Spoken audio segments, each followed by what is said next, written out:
Muito bem, queridos, vamos então pegar nossas Bíblias e vamos abri-la no segundo Evangelho do Novo Testamento, segundo livro do Novo Testamento, o Evangelho segundo Marcos. Abrindo o capítulo 1, vamos ler aqui então os versículos 14 e 15. O texto diz assim, queridos: depois de João ter sido preso, foi Jesus para a Galileia, pregando o Evangelho de Deus, dizendo: o tempo está cumprido e o reino de Deus está próximo. Arrependei-vos e crede no Evangelho. Que palavra forte, palavra necessária, uma palavra urgente. Isto porque o versículo 15, ele pode ser aplicado em duas circunstâncias. A primeira circunstância em que se aplica esse versículo é exatamente o contexto no qual ele surge. Imagine Jesus entrando no cenário do seu ministério público. Jesus, enquanto aquele que era o cumprimento de todas as profecias do Antigo Testamento, depois de ter sido gerado, o Cristo de Deus se faz homem, vive por 30 anos, e a partir dos 30 anos ele começa o seu ministério. E diz Marcos, o primeiro evangelho a ser escrito, inclusive, do Novo Testamento, o proto-evangelho, que Jesus, quando começa a pregar na Galileia, ele começa com essas duas expressões. Primeiro, o tempo está cumprido. Arrependei-vos e crede no Evangelho. Quando ele diz o tempo está cumprido, ali fazia Jesus referência à escatologia do Antigo Testamento. Não sei se vocês sabem, mas havia toda uma expectativa escatológica daqueles que viveram no tempo do Antigo Testamento. Todos que vieram antes de Cristo aguardavam por um tempo de um ápice da história, em que as coisas, as promessas divinas haveriam de ser cumpridas. Eles entendiam que seria o fim dos tempos, que o Messias viria e haveria de estabelecer e manifestar ao mundo o seu reino. Então, quando Cristo diz o tempo está cumprido, é certo que ele está aqui fazendo referência a muitas profecias do Antigo Testamento, sobretudo a profecia de Daniel 9, onde você vai encontrar a profecia, toda uma contagem profética apontando a chegada do Messias. Então, quando ele diz o tempo está cumprido, ele quer dizer, o tempo chegou. O tempo tão aguardado chegou. Arrependam-se, portanto, e creiam no Evangelho. Então, o cumprimento do versículo 15 se dá na primeira vinda de Jesus. Mas nós sabemos, porque a Escritura não acaba aqui, ela continua a ser escrita, nós sabemos pela revelação contida nas Escrituras, que quando Cristo vem, ele vem primeiramente para morrer na cruz.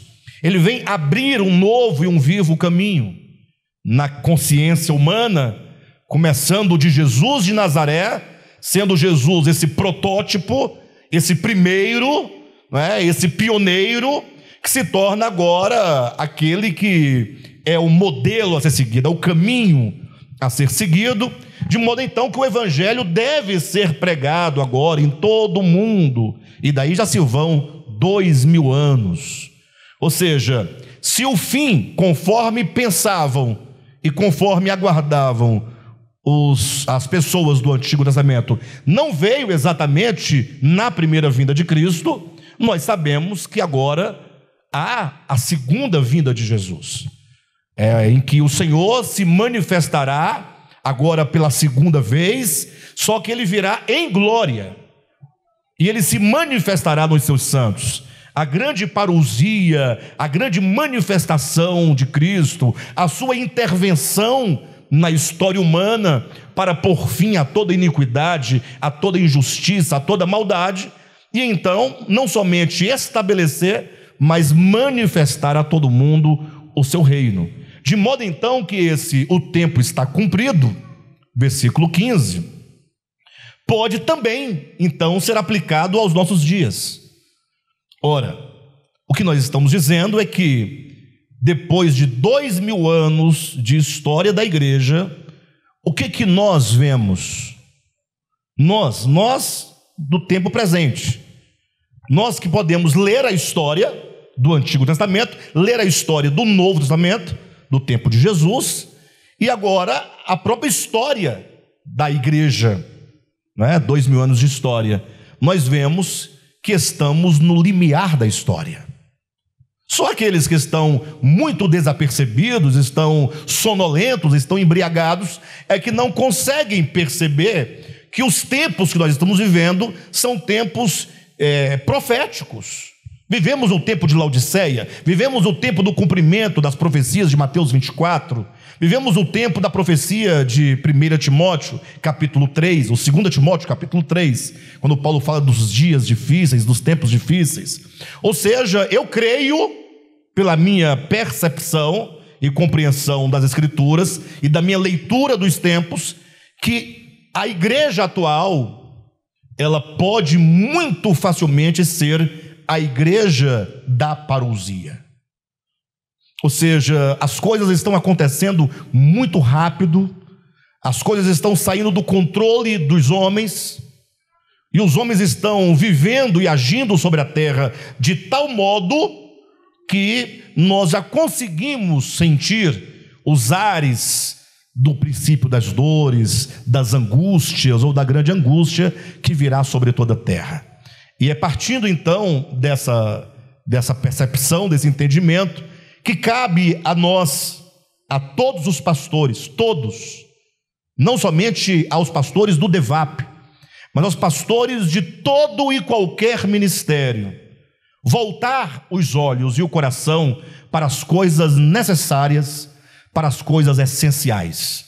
Ou seja, se porventura aqueles que carregam sobre os ombros alguma responsabilidade, enquanto profeta, enquanto pastor, enquanto mestre, enquanto guia, enquanto liderança, se porventura gastamos algum tempo com qualquer coisa que não tenha valor real, valor espiritual, creio que está na hora de nós abrirmos os nossos olhos e começarmos a pensar em nós mesmos e no rebanho de Deus, quanto à nossa vida espiritual, quanto à nossa responsabilidade de servos e de servas de Deus, para não ocorrer, como diz da parábola de Mateus 25, que aqueles a quem o Senhor havia confiado os seus conservos, não diga no coração: o nosso Senhor tarda, Ele não virá tão cedo, não é por agora que Ele virá.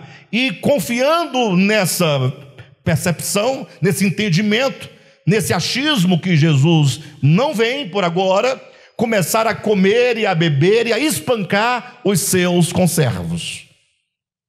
E não somente os líderes precisam atentar para a brevidade e a gravidade dos tempos, mas cada um de nós, servo e servas do Senhor. Irmãos, não vamos brincar. Os tempos estão no fim. Vamos pensar nisso. E é preocupado, portanto, com a saúde espiritual da igreja, é que nós nos propomos a falar sobre alguns aspectos práticos acerca da nossa vida. Eu preciso, à luz da Escritura, como que iluminar a nossa situação. Nós temos que parar e pensar o que está acontecendo conosco, o que pode estar acontecendo conosco e o que fazer diante daquilo que nós estamos vivendo. Por isso que nós, então, pensamos em falar alguma coisa aos irmãos, baseado ali em Daniel, capítulos de 1 a 6. Lógico, eu não vou fazer toda a abordagem desses capítulos, mas queremos passar por ali, tomando algumas questões fundamentais e trazendo. Alguém pergunta: ora, mas Daniel? que tem a ver com o Novo Testamento, com a nossa vida. Ocorre, queridos, que nós somos pessoas, somos seres pedagógicos. Nós precisamos de parábolas, precisamos de metáforas, precisamos de símbolos para compreender as coisas básicas e fundamentais, né? Às vezes uma figura fala muito mais do que as palavras. E sabendo nós que o Antigo Testamento, presta atenção, ele constitui em sombras e figuras das coisas referentes ao Novo Testamento, então ir ao Antigo Testamento e entender as figuras que ali estão e trazê-las em aplicação para nós, não somente é útil, mas é sobretudo necessário. Isso porque muito da nossa experiência hoje está lá no Antigo Testamento, em símbolos representados pelos símbolos veterotestamentários. E é interessante, que eu quero começar a pensar com os irmãos neste momento, são duas coisas básicas. A primeira é que quando Deus chama o povo de Israel, Deus o chama com um propósito. Sempre quando Deus chama alguém, ou chama um povo, Deus chama com uma finalidade, com um propósito. O povo de Israel tinha ali o dever, tinha a função de ser para o mundo inteiro um reino de sacerdotes. Ou seja, eles deveriam estar ali na qualidade de mediar entre Deus e os homens e de levar a mensagem de salvação. Eles eram os portadores de uma mensagem no seu tempo. Só que essa mensagem estava ali dentro do invólucro simbólico. Duas coisas importantes havia no povo de Israel. Primeiro, a terra, que é chamada de Terra Santa. Por que a terra que Deus escolhe é a terra de Canaã, que é chamada a Terra Santa? Não é porque essa expressão santa. Imagine que se todo o mundo de então, conforme em Gênesis capítulo 10, 11 e 12, era um mundo que estava em profunda rebelião contra Deus, Deus chama Abraão e fala: Abraão, eu farei de ti uma grande nação, que é a nação de Israel. Deus então haveria de colocá-lo numa terra, numa região, numa geografia em que eles pudessem estar ali como que uma representação para o mundo do reino de Deus. Ora, se nós levarmos um pouco para as questões escatológicas e mesmo para as questões teológicas, nós sabemos, conforme o livro de Daniel, que existem seres espirituais, principados e potestades, que governam regiões celestiais, no sentido de que existe um governo sobreposto ao governo terreno. A ideia seria mais ou menos assim: imagine que existem principados, existem príncipes, existem autoridades que exercem influência sobre o governo terreno brasileiro. Seriam seres espirituais que exercem profunda influência. Nós vemos isso em Daniel 10, quando é dito que Daniel orava a Deus pedindo a resposta para a revelação daquela visão que ele tinha tido, e ele então orou por 21 dias, orando insistentemente: Senhor, revela, Senhor, mostra, Senhor, explica a visão. Então, ao cabo de 21 dias, desce o anjo Gabriel, e Gabriel fala a Daniel as seguintes palavras: olha, há 21 dias, ou desde o começo de tuas orações, saiu a ordem para eu trazer a mensagem para você. Porém, o príncipe da Pérsia me deteve por 21 dias. E agora, no meu retorno, nova batalha será enfrentada. Ou seja, o que nos parece, e eu quero que os irmãos entendam, não exatamente essas questões para a gente ficar, mas para vocês entenderem onde nós queremos chegar com a tal da Terra Santa, qual o significado dessa terra. Então, nós compreendemos a partir de Daniel capítulo 10, que é uma questão de domínio, é uma questão de governo, é uma questão de um império, um poder que acaba não somente influenciando, mas até mesmo definindo o curso da história de um determinado povo. Nesse sentido, a ideia é que para cada região deve haver um principado. Agora, Gabriel diz para Daniel que quando ele estava sendo impedido de trazer a resposta, o Gabriel lutava com esse príncipe da Pérsia, que não queria que ele descesse. É dito que ao cabo de 21 dias, Deus envia Miguel, o príncipe do povo de Israel. E somente com a chegada do príncipe de Israel é que Gabriel consegue cumprir com a sua ordem, com a sua missão, com o seu dever de levar a Daniel a mensagem. Ou seja, de tudo isso, o que nós podemos presumir? Que o príncipe daquela terra de Israel, aquela terra de Canaã, é Miguel. Miguel é um príncipe dentre tantos outros príncipes, de modo que aquela terra, portanto, é chamada de Terra Santa, porque o seu principado não é caído. É um príncipe que está totalmente e completamente submisso à ordem do Eterno. Ao passo que os demais príncipes sobre todas as outras nações são todos príncipes caídos, que se rebelaram contra Deus. Alguém fala: pastor, mas eu quero agora entender a relação com a minha vida. Essa é a grande questão. A terra de Canaã representa onde está ali o governo de Deus, o reino de Deus. Ou seja, é onde Deus exerce plena autoridade naqueles domínios geográficos. E se você, portanto, compreender, fizer a relação para o Novo Testamento, que o lugar onde Deus quer estabelecer o seu reino e exercer pleno governo e autoridade é o seu coração, você vai entender por que havia tantos inimigos querendo destruir e tirar o povo de Israel daquela base, daquele território.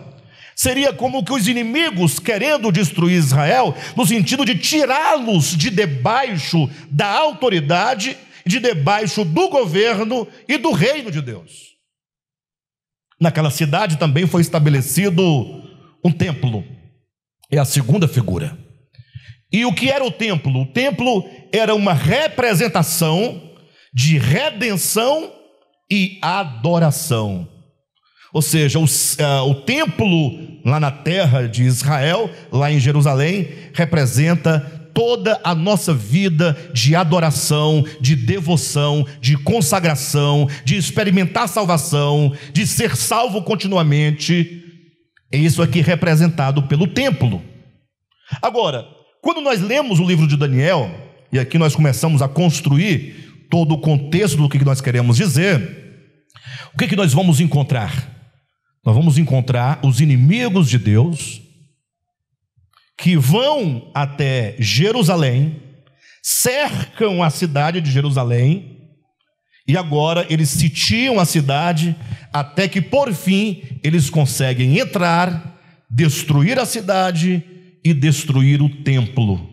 O livro de Daniel, ele aparece na Escritura nesse momento em que o povo de Israel é vencido pelo rei Nabucodonosor. Jerusalém cai quando então o rei de Israel é levado cativo para a Babilônia, e o povo de Israel, o povo de Deus, é levado escravo para a Babilônia.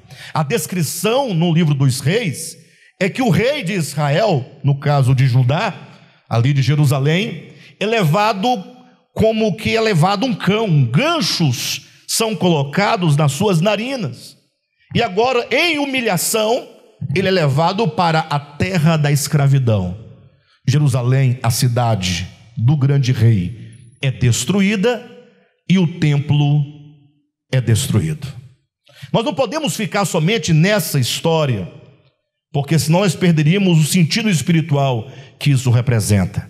A verdade é que na nossa luta enquanto cristãos aqui na terra, há duas coisas extremamente importantes: o seu coração, a sua mente, a sua consciência, onde se estabelece o reino de Deus e a autoridade de Deus na sua vida. Não é sem razão que quando o apóstolo Paulo fala sobre a pregação do evangelho e a salvação das pessoas, ele diz: se com o teu coração você crê que Jesus ressuscitou dentre os mortos, e com a tua boca confessares que Jesus é o Senhor, será salvo. Ou seja, a salvação, ela está exatamente quando você olha para o Cristo de Deus e crê na sua ressurreição, porque é em ressurreição que ele é constituído Senhor e Cristo sobre todas as coisas. É o Cristo ressurreto que se torna o Senhor. Leia os evangelhos atentamente, vocês verão que após a morte de Jesus, os discípulos passam a chamá-lo o Senhor. E aí o título Senhor, o Curios, vai marcar a partir da ressurreição de Cristo. Sempre que se falar o Senhor, é uma referência a Jesus ressurreto. Ou seja, quando é que o homem experimenta a salvação? Quando ele reconhece a Jesus enquanto o Senhor, não somente crendo com o coração, mas confessando com a boca que Jesus Cristo é o Senhor. Mas não é uma questão de dogma, não é uma questão de mera profissão verbal, não é uma questão de rito, porque nós poderíamos falar, olha, repita comigo, Jesus Cristo é o Senhor. E você poderia falar, Jesus Cristo é o Senhor, mas a despeito de você falar, pode ser que ele não seja de fato o Senhor da sua vida, porque você não entregou o seu coração a ele efetivamente. Então, a questão da terra de Israel se relaciona com o fato do governo, da autoridade e do reino de Deus sobre as nossas vidas. Por isso que nós estamos nesse processo de sermos libertos de todos os inimigos que usurpam essa terra. Assim como o povo de Israel, quando ele vai chegando ali na Transjordânia, toda a terra de Canaã em sua frente, qual era o grande desafio da nação de Israel? Não era entrar e vencer, destruindo todos os inimigos? Sim ou não? Daí os cristãos, na sua maioria, ficam entendendo que era para degolar criança, degolar a gente, cortar as pernas dos cavalos e destruir as árvores. Ali tem um sentido simbólico que deve ser entendido. Ou seja, entrar naquela terra, vencer os habitantes e ali se estabelecerem naquela terra, significa que essa terra, que é de Deus, onde está o seu reino, o seu governo, ela foi usurpada pelos inimigos, e esses inimigos estão dentro do nosso coração. E agora o grande desafio é que essa terra precisa ser conquistada. Ou seja, tão logo a pessoa ela ingressa no evangelho, ela toma consciência de que ela precisa de salvação, ela entra num processo de expulsar e de destruir todos os inimigos da sua alma que estão dentro de si. Os outros inimigos não estão fora de nós. É uma bobagem você achar que os nossos inimigos estão fora de nós. Eles estão todos dentro do nosso ser. Coisas que precisam de ser vencidas para que nós sejamos plenamente libertos e o reino de Deus prospere e se estabeleça em nós. E o templo, por sua vez, fala da nossa vida de adoração, de serviço e de redenção. A nossa vida de culto a Deus, não o culto enquanto um acontecimento, mas uma vida de devoção ao Altíssimo, de modo que todos possam olhar e identificar aquele que vai ali é um adorador do Eterno, do Criador de todas as coisas. Ele é servo de Deus. Mas saiba que se nós todos, ao ingressarmos no Evangelho, nós começamos esse trabalho de estabelecer no coração esse domínio divino, essa autoridade divina e esse centro de adoração que é o nosso espírito humano, todos nós como templo do Espírito Santo, como habitação de Deus. Saiba, assim como aconteceu nas figuras do Antigo Testamento, existem inimigos que querem nos tirar dessa posição, que querem nos tirar dessa condição. Ou seja, nós não podemos absolutamente presumir que as coisas estão tudo bem e que nada ameaça a nossa vida espiritual. Muitos cristãos falam, não, o fulano desviou, um exemplo, né? Mas quando eles dizem isso, eles estão se referindo ao abandono de algumas práticas, mesmo ritualísticas, ou de alguns usos e costumes, o que não necessariamente faz daquela pessoa um desviado. Ele pode se desviar daquelas formas e daquelas fórmulas. Não é disso que eu estou colocando. Eu estou falando que o crente verdadeiramente servo de Deus, ele corre um grande risco de que as coisas mundanas, as coisas pecaminosas, que o império das trevas nos envolvam de tal maneira que nos tire dessa base da autoridade de Deus sobre nós, desse centro de adoração, de devoção ao eterno. E isso acontece como que paulatinamente, pouco a pouco. O Nabucodonosor, com seus exércitos, cercou a cidade. Uma cidade sitiada. Uma cidade em que o inimigo vai ali minando pouco a pouco as forças daquela cidade. Uma cidade sitiada é uma cidade que vai se enfraquecendo, porque já não pode mais sair para buscar o alimento nos campos. Às vezes a água pode faltar, porque tem que trazer água de fora para dentro. Muitos têm que sair ao trabalho na lavoura, mas não podem fazê-lo, a cidade está sitiada. Ou seja, o inimigo, ele sitia o indivíduo para ir minando pouco a pouco as suas forças, a sua fé, de modo que o indivíduo, o crente, ele vai se enfraquecendo, e não raras vezes, mesmo cristãos que estão frequentando igrejas, estão na condição de uma vida espiritual como que a do povo de Israel no cativeiro, completamente com uma vida espiritual destruída, sem comunhão com Deus, faltando comunhão, faltando aproximação, porque nós vamos vivendo, e esse é o nosso tempo, são tantas coisas a serem feitas, inclusive as religiosas, que não nos sobra tempo para a contemplação, não nos sobra tempo para a oração contemplativa. Eu não me refiro àquela oração que já entrou num cronograma. Às vezes a pessoa ora aquela oração do cronograma, porque tem que orar a oração do cronograma, e acaba nem sendo mais uma oração, acaba sendo apenas o cumprimento de um ritual. A pessoa chega ali à noite, né? Senhor, muito obrigado por esse dia, o Senhor é maravilhoso, obrigado pela saúde da minha família, nos deu uma noite de sono, e amém. E isso não é orar exatamente. Ninguém se ora por obrigação, a oração é uma necessidade. De modo então que vivemos num tempo em que nos falta uma simplicidade de vida com Deus. Nós nos esquecemos de viver em oração constante, com coração, com gratidão constante, um coração de louvor constante. A música na igreja é uma coisa muito boa, ministério de louvor, muito bom. Agora, o que nós não podemos confundir é que o que acontece aqui no culto de domingo é uma adoração coletiva, e uma adoração no formato de canções, mas isso não nos impede e não substitui uma vida de louvor e adoração diária.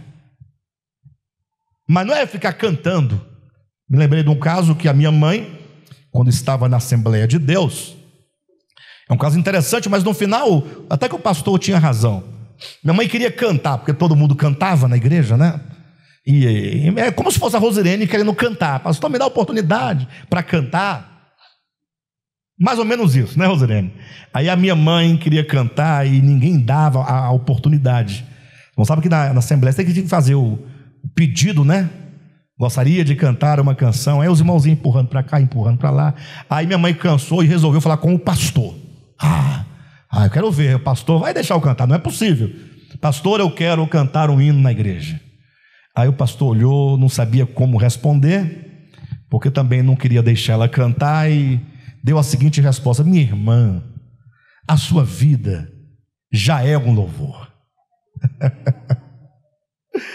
E de fato, essa resposta tem sentido, tirando do contexto de querer deixar ou não cantar. O fato é que o louvor não se estabelece necessariamente cantando. Uma vida que glorifica a Deus, que exalta a Deus, alguém que depende do Senhor, é uma vida cujo viver e expressão é sempre um louvor a Deus. Então acontece que o povo de Israel, representando, portanto, essa autoridade de Deus sobre nós, na terra de Israel, e esse centro de adoração, de comunhão e de devoção com Deus, olhando então para a história deles, para nós entendermos como que nós podemos proceder, ocorre que a terra foi destruída, o templo foi destruído e o povo foi levado cativo para Babilônia. Isso mostra que é um povo fracassado, um propósito que foi fracassado, um propósito abortado no meio do caminho, um povo que não atingiu os objetivos para os quais eles foram chamados por Deus. E agora aquele povo que deveria ser uma grande bênção para todo mundo, estava agora numa condição de vergonha, numa condição de escravidão. Não pense você que não é possível que um cristão chegue a uma condição de vida espiritual que não expressa absolutamente a Deus. Não confunda, é muito possível. E os tempos que nós estamos vivendo são tempos propícios para essa experiência, porque é um tempo de esfriamento espiritual, é um tempo de dormência, de adormecimento, de sonolência, de letargia espiritual. Mas como Deus tinha um plano para com Israel, Deus então levanta os seus profetas, a fim de despertar o povo de Israel, para que eles então assumam novamente o seu lugar, e comecem agora todo um processo de restauração da terra, e restauração da cidade, restauração do templo. E acredito que é aqui que nós nos encontramos. Ou seja, Deus levanta Esdras, levanta Neemias como profetas para chamar, para convocar o povo de Deus do cativeiro. Os profetas se levantaram e disseram: olha, é hora, já é o tempo de sair do cativeiro. O Senhor nos envia para convocar, para sairmos dessa condição e então voltarmos para a terra e começarmos a reconstrução da cidade e a reconstrução do templo. E eu percebo que é exatamente isso. O Senhor está nos chamando, está nos convocando para restaurar. Para restaurar. Eu sei que cada um aqui tem uma experiência com Deus, tem uma experiência de vida cristã, mas pense um pouco sobre a sua história. Pense um pouco que outrora, talvez nos primeiros anos de chamamento, você tinha tantos planos espirituais, tantos sonhos espirituais, tantos desejos. Deus te concedeu dons, talentos espirituais, mas e com o tempo, por algum motivo, algumas razões, simplesmente essas coisas foram deixadas de lado, para trás, foram sendo abandonadas, e nós fomos ficando simplesmente acomodados numa vida cristã estática, vazia, sem graça, como quem vai empurrando com a barriga, como que diz: não, eu estando indo para a igreja está bom demais, já está de bom tamanho, eu estou lá. Mas o estar aqui não é o nosso propósito. O estar aqui é apenas um meio para que nós possamos nos instruir e nos exortar e nos ajudar mutuamente para realizar aquilo que Deus quer que nós realizemos. Ou seja, você foi chamado para quê? Pastor, eu parei de beber, eu parei de fumar, parei de dançar, não deveria, mas parou. Parei de algumas coisas que me disseram que eram erradas, e agora eu vou para a igreja. Mas foi para isso que você foi chamado? Você precisava de tudo isso para parar de beber? Tem um AA, você ia lá, e nem precisava do AA, é só você falar: parei, acabou, não bebo mais, vou beber agora só outras bebidas, como chamate, chá de erva doce, cidreira, camomila para acalmar, dormir mais cedo, etc. Né? Então, por que você foi chamado? Gente, eu me lembro do início desse ministério. Eu me lembro como que todos nós, os primeiros, nós tínhamos ali uma avidez e uma busca por aquilo que nós entendíamos ser o propósito de ser igreja. Todos nós. Fazíamos conferências, fazíamos simpósios, reuniões de oração, em casa, grupo familiar, todos muito ávidos. O tempo passa e o tempo prova todas as coisas. E nós vamos, de repente, nos acomodando. Mas tem um grande detalhe, Quanto mais livre você é, mais se percebe o sinal da pureza da palavra que é pregada. Deixa eu tentar explicar. A palavra pura de Deus, basta olhar para Jesus pregando ali na Galileia, pregando na Judeia. Vocês nunca verão Jesus com uma palavra de cativeiro para dominar e controlar e manipular e manter e reter as pessoas. Nunca. Palavras de libertação. Até quando alguém chegava, Jesus vai te seguir por onde quer que tu vás. Jesus falava, não, o filho do homem não tem nem onde repousar a cabeça. Será que você quer mesmo? As raposas têm seus covis, os pássaros têm seus ninhos, o filho do homem não tem. É como que ele dissesse assim, pensa bem, talvez você esteja com outro interesse, com outra ideia, você não sabe exatamente o que é discipulado, então vá pensar direitinho, porque talvez não é exatamente isso que você quer. Então a palavra de Cristo é uma palavra libertadora, ou seja, para seguir a Cristo pela verdade, você tem que ter muita clareza, porque você fala assim, puxa, eu posso ir ou posso não ir? O Senhor me libertou para amá-lo ou não amá-lo, para decidir por Ele ou não. Ele nunca virá com um chicote, né? Como que te leva obrigado, escravo, como aquele velho ditado que dizia muito na igreja, não vem pelo amor, vem pela dor. Então, imagine se nós fôssemos levados pela dor, como é que você não estaria? Como é que não estaria a sua situação? Não é? Bem, de todo modo, eu quero dizer que como o tempo vai passando no nosso ministério, foi passando, e nós fomos cada vez mais trazendo uma palavra cada vez mais pura, no sentido de decidir não manipular a igreja, não ficar vigiando, fiscalizando, dominando, exercendo domínio sobre a vida de ninguém, mas assim, olha, a palavra é pregada, ensinada, cada um de si deve tomar a palavra voluntariamente e por fé e seguir o Senhor. Mas nisso nós percebemos um problema, que não é propriamente da palavra e nem da verdade e nem do ministério, é que quando as coisas vão ficando mais livres, nós vamos, às vezes, pode ser uma das razões, né? Nós vamos percebendo que, puxa, você vai perdendo a razão e só a verdade fica muito fragilizada. E você vai falando, então eu vou ficando do jeito que está mesmo, não preciso empenhar tanto.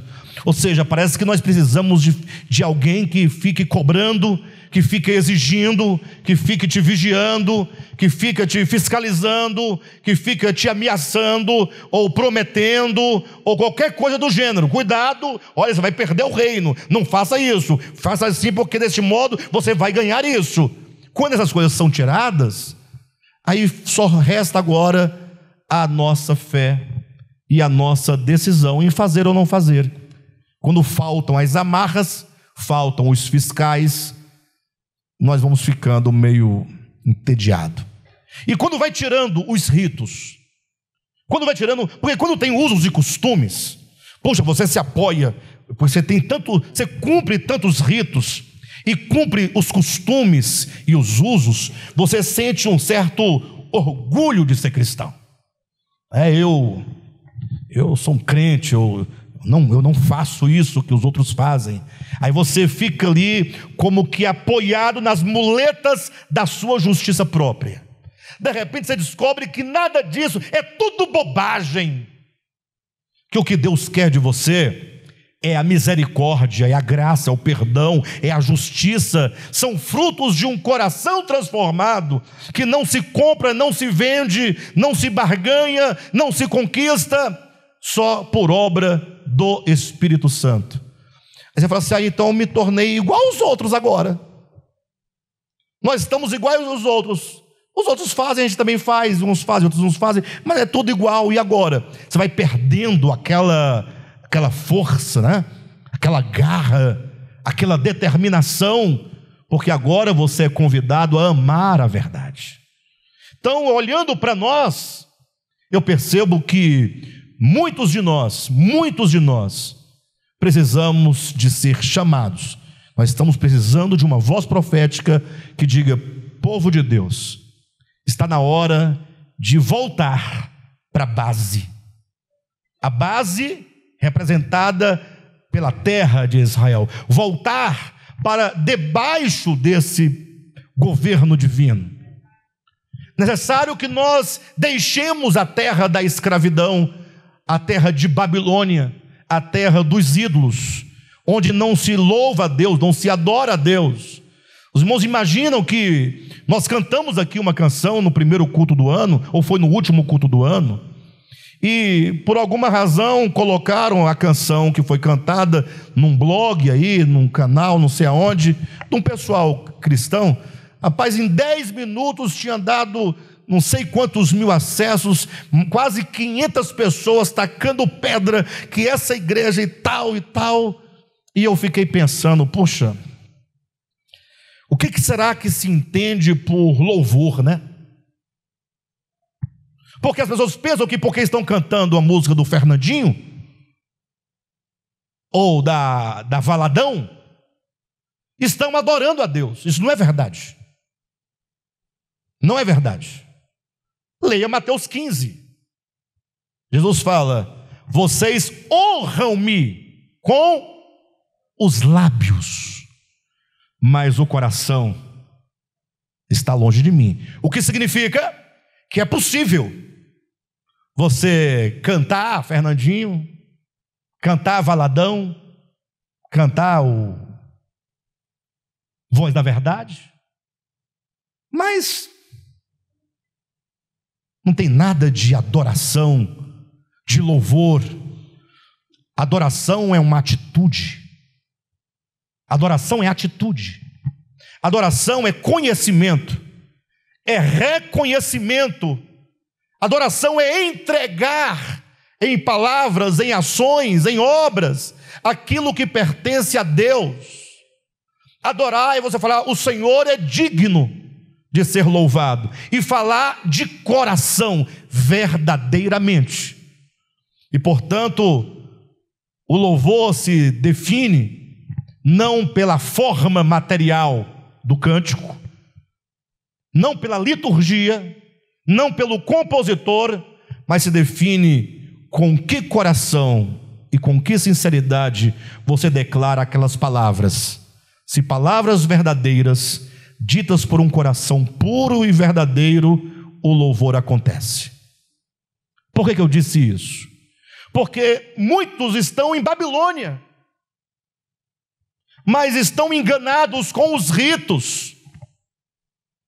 Não, nós temos que sair daquela terra e voltar para Jerusalém. O que isso significa?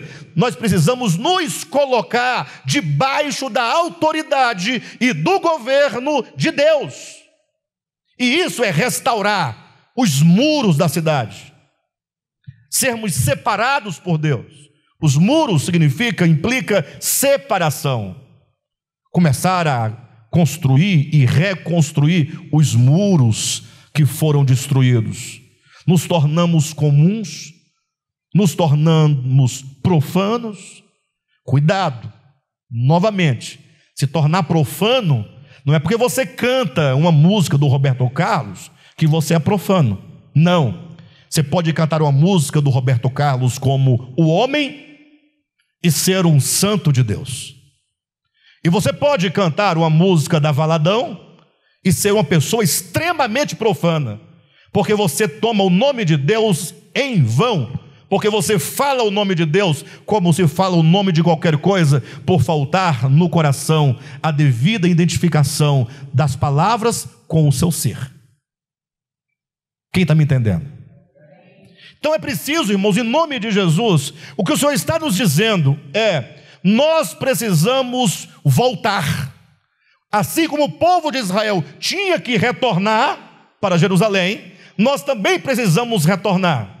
Eles de Babilônia para Jerusalém, nós do nosso conformismo, do nosso sono espiritual, da nossa indiferença espiritual, dos nossos próprios prazeres, dos nossos próprios interesses, dos nossos próprios planos, de tudo e de qualquer coisa que esteja nos mantendo afastado desse governo de Deus. Buscai, pois, em primeiro lugar, o reino de Deus e a sua justiça. Agora, a grande questão, e aqui é onde a coisa, que quando os profetas proclamaram que havia chegado o tempo de o povo de Israel sair de Babilônia, voltar para Jerusalém, reconstruir os muros, reconstruir a cidade, reconstruir o templo, se reestabelecer na base onde Deus deseja que eles estivessem. Acontece que já havia se passado 70 anos. 70 anos foi um tempo suficiente para eles aprenderem a língua caldeia. Já foi tempo suficiente para eles gerarem filhos lá naquela terra. E os filhos crescerem dentro de uma terra que para eles não era estranha, porque o filho acabou de nascer, estranha para os seus pais. Para eles se torna uma terra normal, natural. 70 anos é um tempo suficiente para que aqueles hebreus pudessem agora lançar raízes naquela terra, comprar casas, digamos esses termos, abrir empresas, negócios, de modo que 70 anos depois, eles já estavam tão bem estabelecidos, que agora um convite para voltar para Jerusalém era convidar para deixar o conforto, deixar a estabilidade, para recomeçar, começar tudo de novo, numa terra onde está tudo destruído, as pedras todas queimadas. E quando então os profetas chamaram o povo de Israel, aí vem o profeta Ageu, que entra nesse momento histórico, e depois eu quero que os irmãos leiam o livro de Ageu, para os irmãos entenderem qual era a disposição e o coração dos hebreus frente ao chamamento de Deus. O povo dizia: olha, não é tempo de restaurar, isso é uma bobagem, não é por agora. Eles não queriam voltar porque era muito desconfortável ter que abandonar, ter que recomeçar. A vida estava tranquila para eles, mesmo no cativeiro. Muitos deles não ouviram a proclamação para deixar Babilônia e voltar para Jerusalém. Muitos deles não ouviram. Muitos deles permaneceram lá. Ou seja, perderam completamente a visão. Não tinham mais a visão do supremo propósito de Deus. Ficaram lá. Os que vieram, que foram poucos, agora na hora de reconstruir o templo e os muros da cidade, ele falou: não, calma. Nós temos que construir nossas casas. Os irmãos acham isso justo ou não? Então, nossas casas. Aí começaram a construir suas casas. As casas estando prontas, agora vamos reconstruir os muros, né, pessoal? Porque a segurança da cidade. Aí está lá no livro de Ageu. Não, agora nós temos que ornamentar nossas casas. Ou seja, eles sempre tinham alguma coisa a fazer que os impedia de restaurar os muros. Ou seja, como que fica retardando, fica adiando, postergando, procrastinando o objetivo para o qual o Senhor nos chamou. Irmãos, é preciso que nós entendamos definitivamente: se nós estamos nos últimos dias, e nem precisa de ser últimos dias, basta você ver gente morrendo todo dia, sabendo que o último dia para você pode ser a qualquer momento. Isso é sério. Que nós precisamos urgentemente voltar a essa base e reconstruir a nossa espiritualidade. Precisamos rever, repensar o conceito de oração, repensar o conceito do congregar, não enquanto uma atividade semanal, mas enquanto uma atividade espiritual, o congregar. Rever como nós ouvimos e recebemos a palavra. Precisamos de rever o nosso conceito de esperança na vinda do Senhor. É momento de nós repensarmos todas essas questões que envolvem uma vida cristã saudável, uma vida cristã sadia. Imagine que por tudo isso ocorre que uma das degradações, mesmo tendo o povo retornado, vocês vão ver isso no livro de Malaquias, é que agora surge ali 400, 300 anos antes de Jesus, que os líderes que deveriam conduzir o povo de Israel na verdade de Deus, na esperança do Messias, eles se corromperam de tal modo que quando Jesus vem, vocês sabem, Jesus entra no templo, expulsa os cambistas, dizendo: não façais da casa do meu pai casa de negócios. Ou seja, não somente eles tinham um problema de não querer atender ao chamamento divino de voltar, mas voltando, vê-se na prática o quanto que eles já não tinham mais nenhum compromisso real com a vontade de Deus. Ou seja,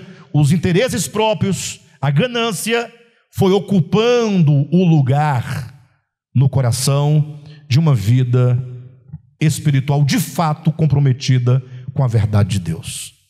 De modo, queridos, que quando Jesus chega em Jerusalém, ele se encarna, é o versículo que acabamos de ler no início, quando ele diz: arrependei-vos e crede no Evangelho. Para quem que ele está dizendo essas palavras? Essa é a grande pergunta. Porque uma coisa é você dizer assim: olha, nós temos que sair aí pregando para os espíritas, para os católicos, para os ateus, para os ímpios, né, como se costuma dizer, para os pecadores, dizendo a eles: arrependei-vos e crede no Evangelho. Mas a pergunta é: para quem Jesus disse essas palavras? Para quem ele estava dizendo? Ele chega ao povo de Israel, ao povo das alianças, ao povo da lei, ao povo dos ritos, dos sacrifícios, dos sábados, dos sacerdotes, para o povo da religião verdadeira. Em outras palavras, olha, a despeito de vocês estarem na terra, de terem o templo, mas o fato é que vocês não entenderam o significado dessas coisas. Ou seja, o povo de Israel, agora chamado os judeus, eles estavam completamente distantes da verdade que era o Messias, embora vivessem uma vida religiosa 24 horas em Jerusalém e dentro do templo e nas sinagogas. Então Jesus está dizendo: arrependei-vos. Ou seja, vocês precisam pensar, parar, pensar e considerar como vocês têm julgado o chamamento de vocês. Para que vocês foram chamados? Será que foi para constituir uma boa religião, com bons cultos, com boas festas, com bons ritos? Isso tudo eles tinham. O povo de Israel cumpria todas as festas judaicas, todos os sábados, todos os sacrifícios, tudo eles faziam com muita perfeição.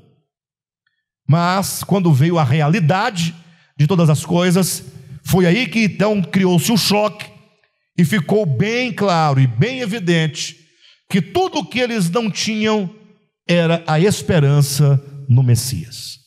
Passaram não somente a rejeitar o Messias, mas a perseguir o Messias, até que por fim o crucificaram. Jesus disse: arrependei-vos. Para haver o arrependimento é preciso que nós julguemos a nós mesmos. Arrependimento implica mudança de mente, mudança de consciência, mudança de coração. Quantas vezes nós cometemos alguma coisa e alguém fala: você tem que se arrepender, e você: tá, vou me arrepender. Aí: Senhor, eu te peço perdão, estou arrependido disso. E não passou muito tempo, você estava novamente fazendo a mesma coisa. Já aconteceu com vocês? É porque não houve arrependimento. Pastor, houve, eu orei, pedi perdão, eu estava arrependido. Não, arrependido não é o remorso de ter feito. Arrependimento é a palavra metanoia, implica mudança de mente. Quando você tem as suas faculdades alteradas, isso só é possível de acontecer se você ter uma atitude, uma postura de um autojuízo constante acerca da sua vida, das suas experiências, das suas decisões, do seu modo de viver, do seu modo de andar, do seu modo de se relacionar, do seu modo de congregar. Ou seja, você tem que parar um pouco, gasta tempo com você mesmo, gasta tempo com Deus e comece a considerar algumas coisas. Senhor, como é que eu tenho tratado a questão da tua palavra? Será que eu tenho ouvido displicentemente? Você já se perguntou isso alguma vez? Puxa, mas é porque você vai à reunião, você se assenta, você fica lá, bastante atenção, né, ouvindo. Mas será que isso não é apenas um rito, um cumprimento de um dever, de ter que ir, de ter que ouvir? Ou será que você está ouvindo no sentido de: o Senhor está me falando algo, eu preciso comer essas palavras, refleti-las e por meio dessa palavra iluminar o meu ser e me perguntar: será que eu estou atendendo o Senhor? Quando você começa a fazer esse autojuízo, você começa, isso na presença de Deus, em oração, a sua mente vai sendo alterada, você vai sendo convencido de quantas e quantas coisas não andam bem. Sua mente vai sendo alterada pela palavra, e na medida que você vai julgando a si mesmo, Paulo ensina isso em 1 Coríntios capítulo 11, se nós julgássemos a nós mesmos, se você refletisse, considerasse com sinceridade, a sua mente vai sendo mudada, suas percepções vão sendo alteradas, de modo que você vai agora criando uma consciência da verdade. E é essa consciência da verdade, chamada arrependimento, que fará você viver de modo diferente. Você não volta a praticar o que outrora você havia praticado, não porque você fez uma promessa. Você não volta porque você é outra pessoa. Porque é impossível que essa atual pessoa, essa atual consciência gerada pelo poder da palavra, faça isso, proceda desta ou daquela maneira. Então Jesus diz: arrependei-vos. É necessário uma mudança de mente, mudança de coração. E ele diz: e crede no Evangelho. Crede no Evangelho. Olhem para o Evangelho.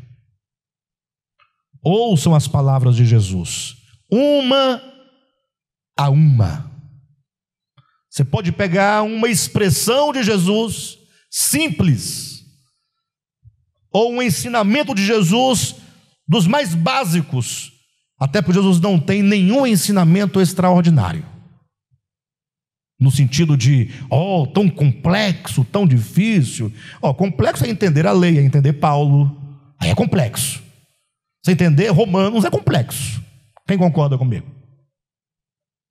Tem livro mais difícil do que Romanos. A leitura é difícil, é densa. Os conceitos são difíceis. Você tem que ler uma vez, duas vezes, três vezes, tem que ter boa leitura, tem que ler um comentário bíblico, tem que ficar ali até você começar a entender quais são os conceitos paulinos acerca de santificação, de redenção, disso e daquilo outro. Você vai construindo aquela teologia enorme que não acaba nunca. Fala, espera um pouquinho, deixa eu descansar minha mente um pouquinho, deixa eu ouvir Jesus um pouquinho. Ele não tem nada disso. Ele é simples.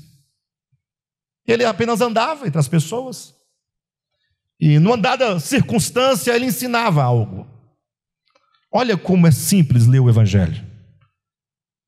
Aí chegam para Jesus um certo mestre da lei, querendo apanhar Jesus numa situação difícil, e fala assim: você é mestre, você, Jesus, é um rabi, você pelo menos sabe qual é o maior dos mandamentos? Aí Jesus pergunta: o que está escrito na lei?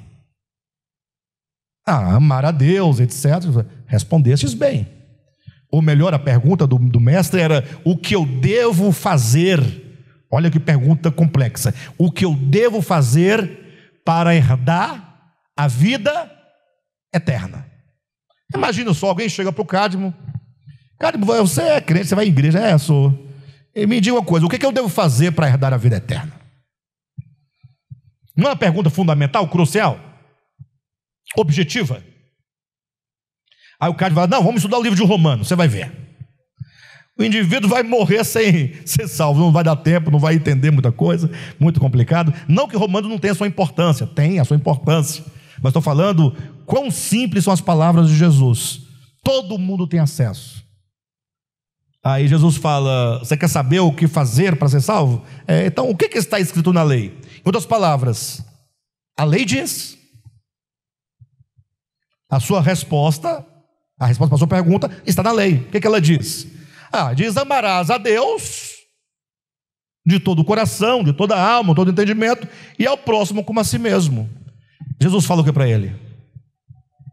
Vai, faze isto e viverás. Ame. Não é simples ou não? Fala a verdade. Onde está a complexidade? Mas o mestre da lei tentou deixar a coisa complexa. Quem é então o meu próximo? Quem é meu próximo? Aí Jesus fala simples. Em suma, o próximo é aquele que está ao seu lado. Porque nós queremos fazer missão na África. Não que não deva fazer, tem uns missionários que vão, mas é tipo aquela pessoa, sabe, que quer fazer um regime. Aí na hora do almoço, comendo muito, ele fala: segunda-feira eu vou começar o meu regime. Só fala na hora que está comendo. É um indivíduo que quer fazer as coisas para Deus, fala assim: olha, eu vou me preparar para eu ir pregar lá na Oceania. Nós vamos nos organizar para ajudar as crianças da África. Sempre uma coisa muito distante para poder nunca alcançar, e você tem a desculpa que é muito complexo esse objetivo, esse propósito. Jesus falou: não, um homem caiu numa vala, ele foi pego pelos assaltantes, tomaram seus bens, bateram nele, e ele estava lá quase que morto. Passou o primeiro próximo, que era um sacerdote, e fingiu que não viu. Passou um segundo próximo, fingiu que não viu. Aí Jesus não gostava de tornar a coisa complexa, mas gostava de puxar o indivíduo pela consciência. E diz: passou um samaritano. Porque o samaritano, para esse judeu que perguntou para Jesus, para o doutor da lei, o samaritano era um dos piores pecadores que havia. Para os judeus, havia 3 classes imprestáveis e condenadas: eram as prostitutas, os publicanos e os samaritanos. Eram os 3 filhos de Raabe. Servia para nada. Eles falavam que comer à mesa junto com um samaritano era como comer carne de porco. No entendimento dos judeus, é uma grande abominação. Aí Jesus coloca um samaritano aqui, ao lado de um moribundo judeu. E aí o samaritano viu, sentiu as dores do homem, curou as feridas imediatas do homem, com seu azeite e seu óleo, colocou sobre o seu próprio animal, levou a uma hospedaria, pagou as diárias da hospedaria e disse: cuida deste homem, quando eu voltar, se alguma coisa a mais precisar, eu pago a diferença. Aí Jesus pergunta aquela pergunta né, simples, básica, perguntou para o doutor da lei: quem foi o próximo deste homem? Aí ele respondeu: o samaritano. Jesus falou: vai tu e faze o mesmo. Ou seja, não importa quem está ao seu lado, se é um judeu, se é um religioso, se é um ateu, se é um espírita, se é um macumbeiro, se é um bêbado, se é pobre, viúva, não importa. Porque é a religião humana que faz a seleção de quem nós devemos e podemos ajudar. Então, leiam as palavras de Jesus, que você não vai ter dificuldade. Você não precisa entrar em debates, em conflitos teológicos. Deixa isso para os teólogos quebrarem a cabeça. O evangelho é muito simples. Leia Jesus dizendo o que fazer para herdar a vida eterna. Lógico que os crentes de hoje estão tão contaminados com tanta porcaria, que se alguém pregar isso, no sentido de essa noite eu vou pregar respondendo a pergunta: o que fazer para herdar a vida eterna? E a resposta na pregação é: ame a Deus e ao teu próximo e viverás. Ah, o debate amanhã na internet vai estar grande. Assim, mas e a fé? Olha a pergunta: sim ou não? Não, porque somente por meio da fé. Eu não estou negando isso não, só acho que uma pessoa para amar tem que ter fé. E o batismo? E se o indivíduo que amar a Deus e ao próximo não for eleito, como pode ser salvo? Se não for casado no papel, for amaziado. Não, sim ou não? Aí vem aquele tanto de perguntas. Sabe por quê?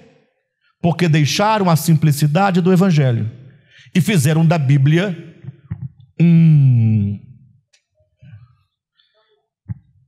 um laboratório de fórmulas teológicas. Perdeu-se a simplicidade.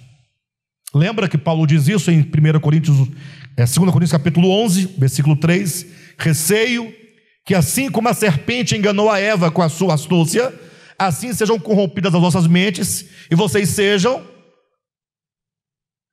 afastados da simplicidade e purezas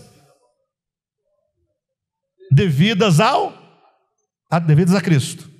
Afastado da simplicidade.